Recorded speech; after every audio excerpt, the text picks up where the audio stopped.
আমরা সবাই কম বেশি স্কিল, কম বেশি কাজ পারি, করি। আমার আশেপাশের মানুষ বা নতুনদের আমি সবসময় জিজ্ঞেস করি একটা বিষয় যে, "শিখছো কোথায়?" তখন একেকজন একেক রকম অ্যান্সার করে। আমার কাছে মনে হয় এই অ্যান্সারটা এইরকম যে, "শিখছো কোথায়?" রিপিটে আপনি একটু চিন্তা করে দেখেন তো এরকম না? যে, "ঠেকছি যেথায়" মানে আপনি যেখানে ঠেকছেন, যেখানে আটকায় গেছেন সেখান থেকেই শিখছেন। আসলে আমরা অনেক ট্রাই করি, অনেক কাজ করি। কিন্তু আমরা আমাদের স্কিলটাকে আরো বেশি শাইনি করতে পারবো যখন আমরা ঠেকবো। বসে আছেন, মনে হচ্ছেন যে আপনার সবকিছুই পারেন।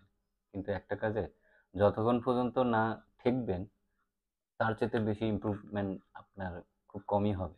তাই সবচেয়ে বেশি কাজ করুন আর বেশি, বেশি ঠেকুন। ঠেকলেই বা একটা অবস্ট্যাকল তৈরি হলেই আপনি নতুন কিছু শিখতে পারবেন। আদারওয়াইজ ওইভাবেই পড়ে থাকতে হবে। এই কথাটা খুব ভাল লাগে। শিখছো কোথায়?